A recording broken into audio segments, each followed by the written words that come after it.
Assalamualaikum warahmatullahi wabarakatuh. Saya Rohandani dengan NIM 22811311108 kelas A23. Video ini dibuat untuk memenuhi tugas UAS Micro Teaching. Pertanyaan yang pertama,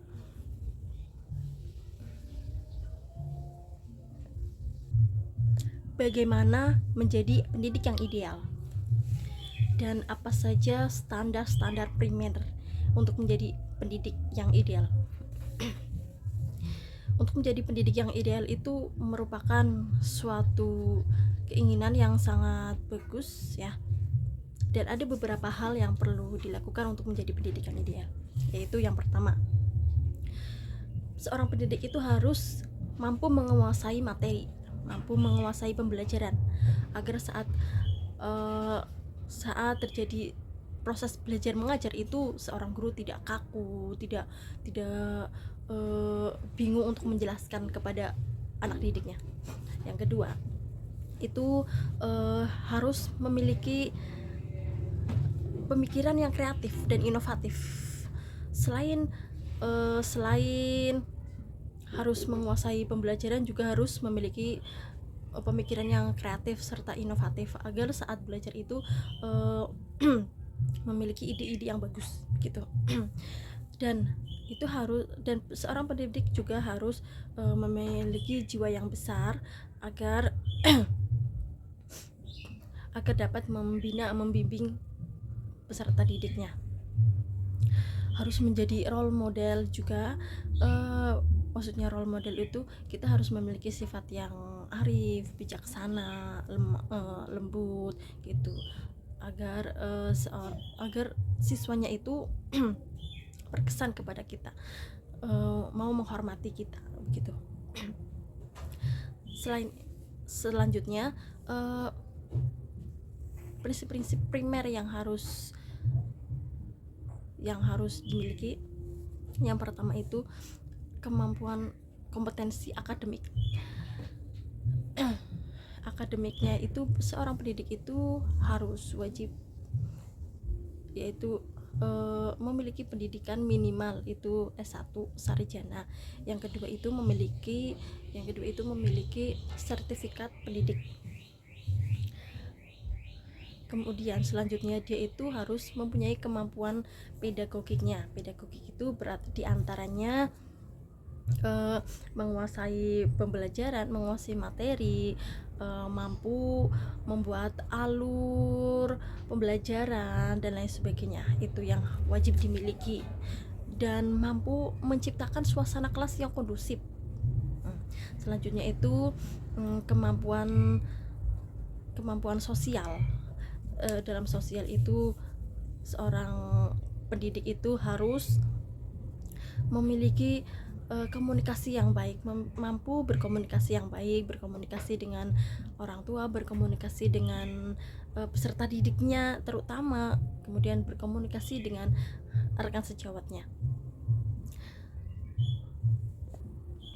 Pertanyaan yang kedua, adakah cara untuk membangun suasana kelas yang kondusif, asik, dan hidup? Ada.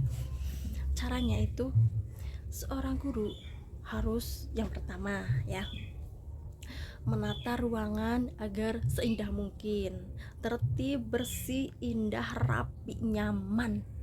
Suasana kelas itu nyaman, suasana kelas itu bagus. Jadi yang ada di kelas itu merasa enak, tidak panas, tidak terlalu dingin begitu. Yang kedua, seorang pendidik harus menciptakan suasana yang kondusif, asik. Itu harus ya mampu menguasai materi. Kalau tidak menguasai materi, nanti saat pembelajaran ya gak hidup begitu. Kemudian membuat inovasi saat pembelajaran ya. Terus melibatkan siswa dalam pembelajaran, misalkan melakukan diskusi interaktif atau melakukan simulasi atau permainan kuis dan lain sebagainya. Terus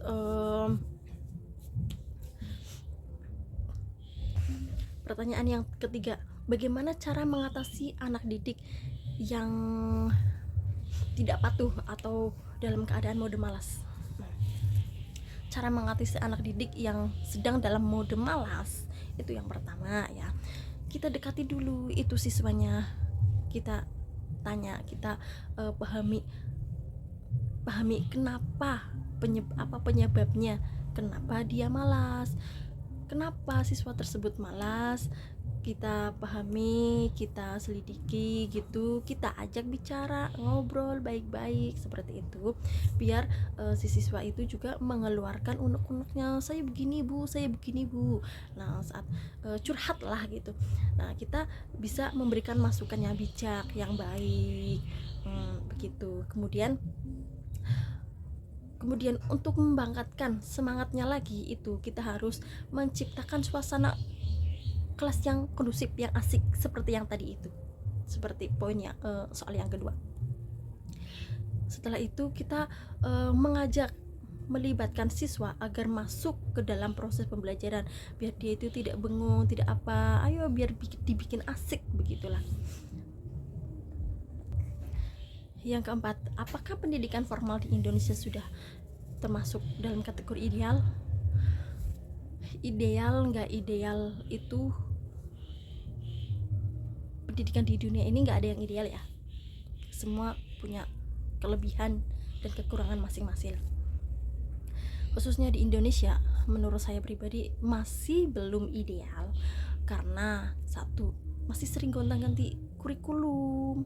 Terkadang kurikulum nasional itu tidak sesuai dengan keadaan yang ada di sekolah tersebut gitu. Banyak hal yang saya merasa ini pendidikan formal di Indonesia itu masih banyak yang perlu dibenahi, dari yang sekarang sistem zonasi dan lain sebagainya begitu. Namun cukup bagus untuk dilakukan gitu kurikulumnya. Namun apabila terlalu sering gonta-ganti kurikulum itu dari guru, dari siswa juga, untuk untuk menyeimbangkan atau mengenal lagi, mengulang lagi, mengenal kurikulum yang baru itu butuh waktu ya. Yang terakhir, mampukah pendidikan formal di Indonesia menciptakan anak didik yang unggul dan berprestasi? Jawabnya itu sangat mampu, karena warga negara Indonesia itu pada dasarnya itu mereka cerdas, mereka memiliki kemampuan, memiliki sumber daya manusia yang bagus, yang unggul. Jadi pendidikan formal di Indonesia itu sangat mampu sekali untuk menghasilkan anak didik yang unggul, yang berprestasi. Yang utama dan yang paling utama yang harus dilakukan adalah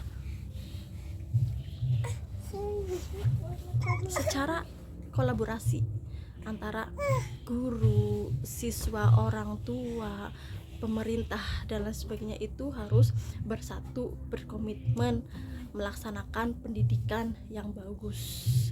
Karena setiap tahunnya itu pendidikan Indonesia kurikulumnya itu selalu menyesuaikan keadaan, menyesuaikan zaman. Jadi di situ peran penting keseluruhan, kerjasama keseluruhan bersama pemerintah, guru dan lain sebagainya itu sangat perlu sekali untuk menciptakan generasi atau anak didik yang unggul, yang berprestasi. Sekian dari saya, terima kasih. Wassalamualaikum warahmatullahi wabarakatuh.